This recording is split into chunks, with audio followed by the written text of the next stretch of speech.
Welcome back to Conflicts of Interest. This is episode 736, and today is December 31st, 2024. I'm the host of the show, Kyle Anzalone.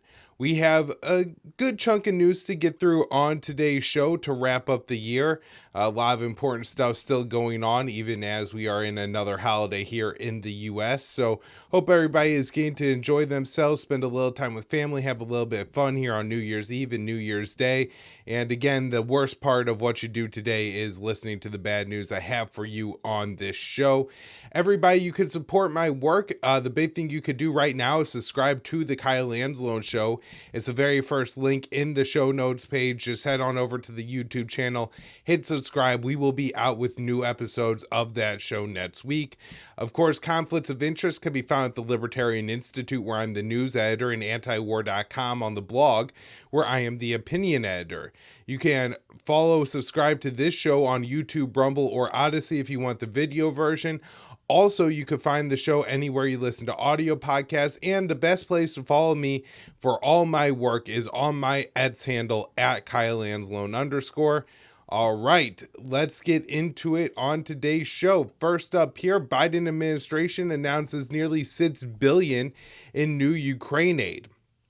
So the Joe Biden administration on Monday announced nearly $6 billion in new aid for Ukraine, as it is determined to escalate the proxy war as much as possible before presidential Donald Trump is inaugurated on January 20th, 2025. The aid includes $3.4 billion in direct budgetary assistance, a form of assistance meant to pay for Ukrainian government services, salaries, pensions, and other types of spending.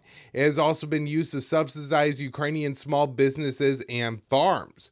So, Treasury Secretary Janet Yellen said, economic assistance from the U.S. and our allies is crucial for Ukraine's ability to defend its sovereignty and achieve a just peace by maintaining the critical government services that underpin its brave fight. Yellen said that the $3.4 billion was the last remaining funds for budgetary aid from the 2024 Ukraine Security Supplemental Appropriations Act, which was passed into the $95 billion foreign military aid bill President Biden signed into law back in April. Ukraine is also receiving nearly $2.5 billion in military aid from the U.S., which includes $1.22 billion, so that's $1.22 billion from the Ukraine Security Assistance Initiative, which is a program that allows the U.S. to purchase weapons for Ukraine. The remaining military aid is in the form of the Presidential Drawdown Authority, which enables Biden to ship weapons directly from U.S. stockpiles. The Biden administration is dumping more weapons into Ukraine, even though there is no path for Ukrainian victory on the battlefield, as Russian forces continue to make gains in the Donbass and Ukraine's invading forces is being pushed out of Kursk. Biden officials are determined to keep the war going and are even pressuring Ukraine to begin conscripting 18-year-olds. So, according to the Pentagon, these are the new systems that Ukraine will be receiving. Sometime, the ones that are coming through the PDA funds are going to come faster than the USAI funds, but this is what we have in total. So, munitions for the National Advanced Surface-to-Air Missile Systems, Hawk air defense munitions, Stinger missiles, counter-unmanned aerial systems, CUAS munitions. I'm pretty sure the CUAS systems are just like chain guns, and so these are probably, 50 millimeter or some other kind of ammunition rounds. Ammunition for HIMARS, 105 millimeter and 155 millimeter artillery ammunition. The Pentagon did not specify if that is cluster or conventional munitions. Air-to-ground munitions, high-speed anti-radiation missiles, those are HARMs. Unmanned aerial systems, tube-launched optically guided wire-tracked missiles, small arms and ammunition and grenades, demolitions equipment and munitions, secure communications equipment, commercial satellite imagery services, medical equipment, clothing and individual equipment, spare parts, maintenance and sustainment support, ancillary equipment services, training and transportation. In recent months, President Biden has signed off on several significant escalations in the proxy war, including supporting long-range strikes on Russian territory and the provision of widely banned anti-personnel landmines. Biden asked Congress for an additional $24 billion to spend on Ukraine, but the request was rejected by House Speaker Mike Johnson, who said any decision on Ukraine would be up to Trump. Let's hope he remains firm on that over the next 3 weeks. And that Trump doesn't come out and support the aid, which is also a possibility. All right, next up here, Ukraine's foreign minister meets with HTS leader in Damascus. So the Ukrainian foreign minister, Andriy Sybiha, was in Damascus on Monday and met with Syria's de facto leader and senior members of Tahrir al-Sham, or HTS, the Al-Qaeda offshoot that led the offensive to oust former Syrian President Bashar al-Assad. Ukrainian intelligence supported the HTS offensive against Assad by providing drones and drone operators weeks before it was launched. Assad was allied with Moscow and recognized the independence of the Donetsk and Luhansk republics in eastern Ukraine in 2022, which led Kiev to cut diplomatic relations with Damascus.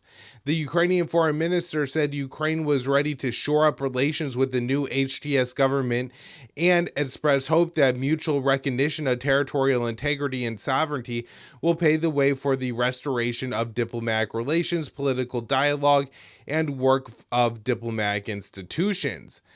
Assad Hassan al-Shabani, the foreign minister for HTS transitional government, said he hoped for a strategic partnership with Ukraine. He explained, certainly the Syrian people and the Ukrainian people have the same experience and the same suffering that we endured over 14 years. In a post on X, the Ukrainian foreign minister said he delivered a message from Ukrainian President Zelensky to Syria's de facto leader, Abu Mohammed al-Jolani, who is now going by his real name, Ahmed al-Shara, since taking over the country. This is a part of his whole rebrand. So the Ukrainian statement said that the foreign minister personally conveyed the message of Ukrainian President Zelensky to the Syrian people. We are with you and ready to assist in restoring normal life, stability, and food security. Jolani previously led the Al-Qaeda affiliate in Syria, known as the Al-Nusra Front, which mourns with other Islamist factions, including the remnants of ISIS, in 2017 to form HTS. The U.S. still considers HTS a terrorist organization, but celebrated the group's takeover of Damascus and removed a $10 million bounty on Jolani's head. All right, so a little bit more on Syria here. The U.S. is now expressing some concern about Jolani's new government. So White House concerned new Syrian government is targeting minorities. After working to overthrow the Syrian government of Bashar al-Assad, the U.S. is now worried that the incoming government is targeting minority groups. Assad was deposed and replaced with Abu Mohammed al-Jolani, the founder of Al-Qaeda's affiliate in Syria. Axios reports that the U.S. officials said the U.S. expressed concern to the foreign minister of the Transitional Administration of Syria about reports of violent attacks by militant groups around the country in recent days. Several videos have emerged purporting to show jihadist militias affiliated with Jolani's HTS conducting attacks, including executions of minority groups in Syria. Mats Blumenthal wrote on X, social media is flooded with videos of HTS death squads torturing and executing Alawites. According to Axios, State Department envoy Daniel Rubinstein was dispatched to Damascus to meet with the foreign minister. The U.S. told the outlet that Washington believes Jolani is trying to get the situation under control. This is the second reported meeting between Jolani's government and the Joe Biden administration. Previously, Assistant Secretary of State for Near East Affairs Barbara Leaf met with Jolani. That meeting was described as productive, and Washington removed a $10 million bounty on Jolani, who was wanted for his role in leading Al-Qaeda's affiliate in Syria. In recent years, Jolani has attempted to rebrand himself and HTS from its Al-Qaeda roots. He has sat down for interviews with Western journalists, appearing in a suit with a trimmed beard. Statements from U.S. officials suggest that Washington is buying into Jelani's new message. A State Department official told Axios, "We believe HTS should respect the human rights and fundamental freedoms of Syrians. This includes members of minority groups and women. We will be continuing to watch and see that actions match words." However, Jelani has made several moves suggesting he has not really deviated from his jihadist ideology. His government is filled with members of HTS, including some foreign jihadists. A spokesman for his new government says Syria is now under Sharia law, and that can be enforced with violence if education proves insufficient to ensure compliance. Additionally, Jelani said he will not allow Syrians to vote in elections for at least 4 years. The U.S. is expressing concern over the jihadists in Syria, follows Israel condemning the new government in Damascus. The Israeli Foreign Minister, Gideon Sa'ar, said that as far as Israel is concerned, HTS and Jelani are a gang, not a legitimate government, and attacked them for their extremist ideologies, which is interesting because Israel, along with the U.S., played such a large role in helping to prop up and put Jelani's band of thugs in power in Damascus. All right, so let's talk about that foreign jihadist. This is from Dave DeCamp at AntiWar.com. Foreign jihadists have been appointed in senior positions in the new Syrian military, which is led by Tahrir al-Sham, an offshoot of Al-Qaeda that led the offensive to oust former Syrian President Bashar al-Assad. Syrian sources told Reuters that the foreign fighters appointed to the military include Uyghurs, a Jordanian, a Turk, and an Albanian. So an HTS source told the media outlet, "This is a small token of recognition for the sacrifice Islamist jihadists have given to our struggle for freedom from Assad's oppression." Among the Uyghurs are Abdulaziz Dawood Kurabadarbari, the commander of the Turkestan Islamic Party, the TIP forces in Syria. The TIP's stated goal is to create an Islamic state in China's western Xinjiang region, and he was named a brigadier general in Syria's military, and 2 other Uyghur fighters were appointed colonels. Sources told Reuters that Turkish citizen Omar Mohammed Jafashi and Jordanian citizen Abdul Rahman Hassan al-Khatib were also made brigadier generals. Abul Johari, an Albanian fighter who is also designated a terrorist by the U.S. Treasury Department, was made a colonel. HTS is still designated by the U.S. As a foreign terrorist organization, but the Biden administration celebrated the takeover of Syria. The U.S. has also made it clear it's willing to work with the new government and its de facto leader al-Jolani, who is now going by his real name al-Shara. Earlier this month, Barbara Leaf, U.S. Assistant Secretary of State for Nearest Affairs, met with Jolani and announced the U.S. was removing a $10 million bounty on his head. Jolani, a former Al-Qaeda leader, appointed other HTS members in senior positions of his transitional government, has said that Syria won't adopt a new constitution for at least 3 years. All right, more news on Syria here. Israeli army advances deeper into Syria's Quneitra province. So the regime change in Syria earlier this month was followed by almost immediately an Israeli invasion across the demilitarized zone line separating the Israeli-occupied Golan Heights from the rest of Syria. Since then, the invasion keeps getting deeper, with troops reportedly reaching the city of Quneitra on Monday. Israeli troops and tanks surrounded government buildings in the town of Al-Bath in the countryside, ordering officials to withdraw from the area and claiming they were conducting inspections. Quneitra city is even deeper into Syrian territory, about 2 miles beyond the demilitarized zone and inside of southern Syria proper.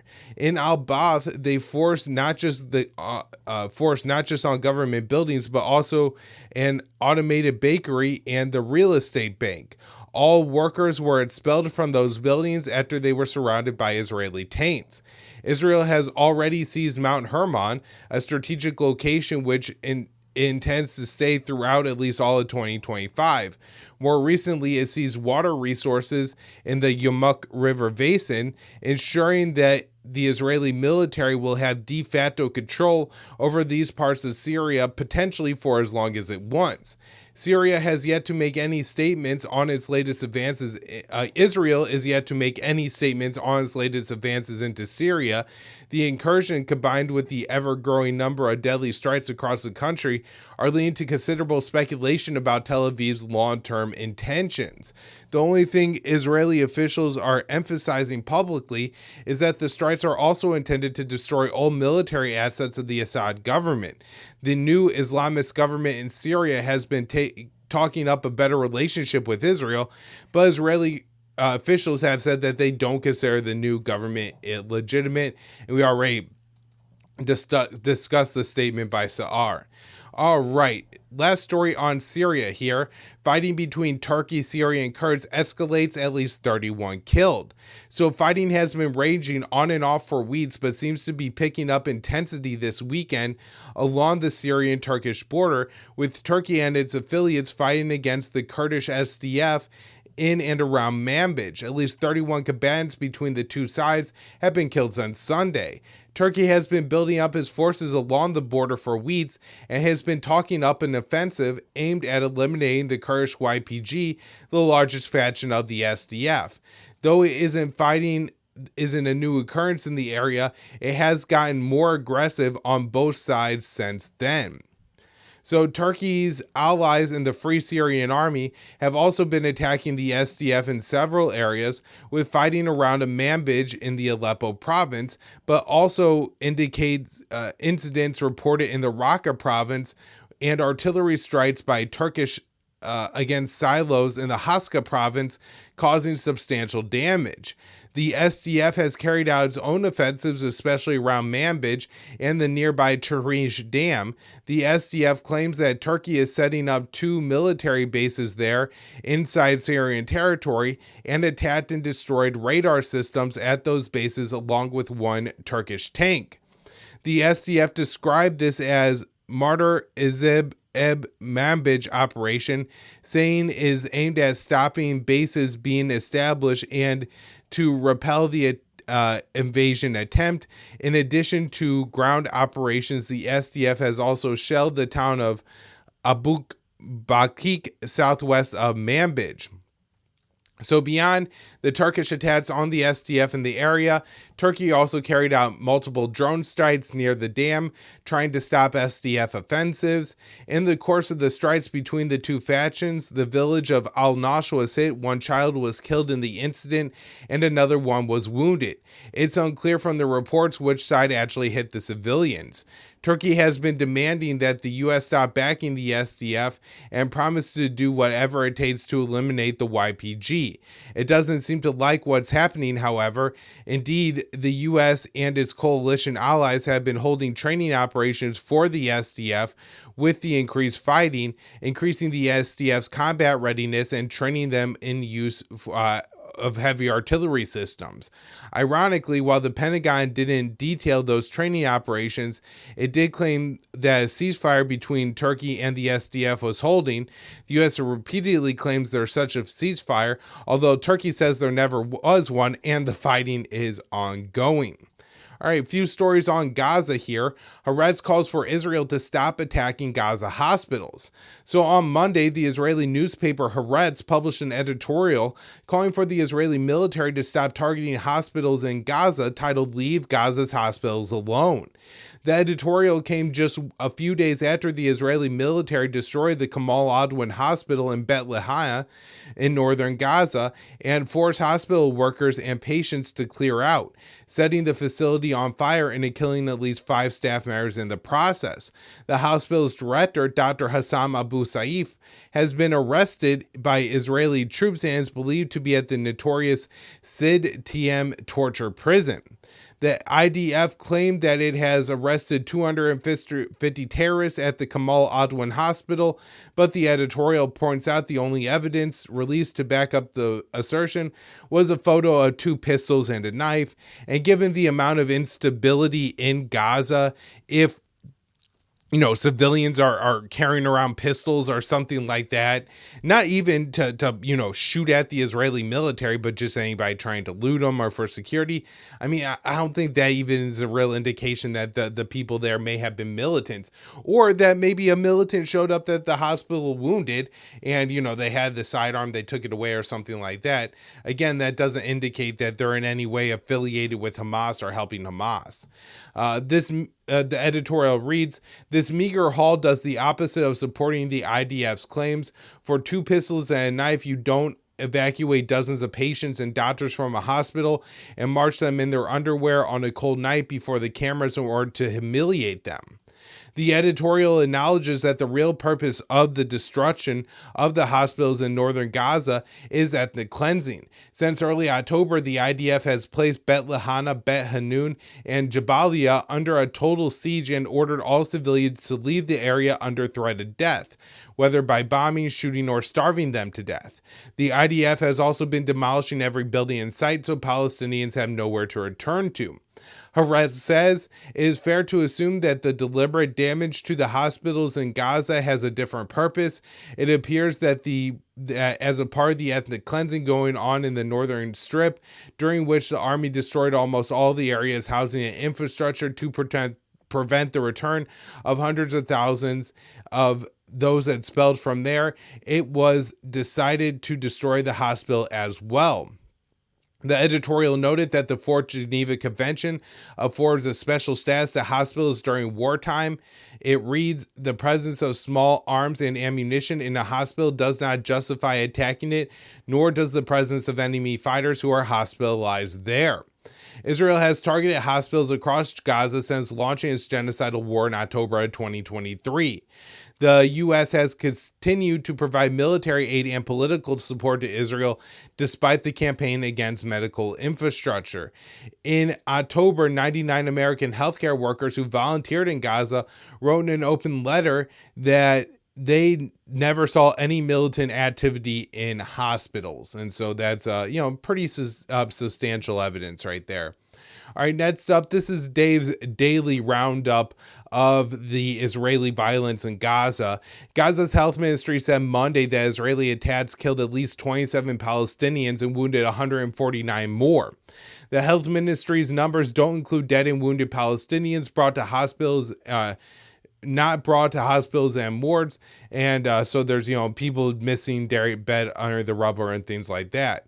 On Monday, a baby died in Gaza because of the cold weather, marking the 6th time within a week that an infant died due to exposure in tent camps amid dropping temperatures and heavy rains.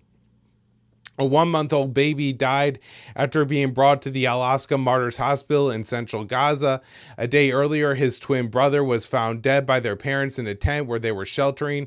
The twins were born 1 month premature and could only spend 1 day in the nursery since Gaza's hospitals are overwhelmed due to Israel's destruction of the Strip's medical infrastructure.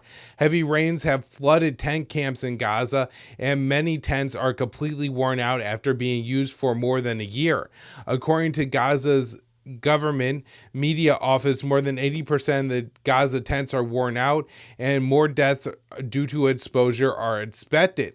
While Palestinian families are struggling to survive in tents, Israeli attacks continue across the Gaza Strip. According to the Palestinian news agency Wafa, at least 4 children were killed by an Israeli strike in Jabalia. Hamas's military wing, the Al-Qassam Brigade, also claimed it launched a major attack on Israeli troops in the Jabalia refugee camp, which has been almost completely destroyed by Israeli military as a part of the ethnic cleansing campaign. The Al-Qassam Brigade claimed it eliminated 5 Israeli soldiers, but the IDF only confirmed the death of 1 soldier in northern Gaza and said several others were wounded.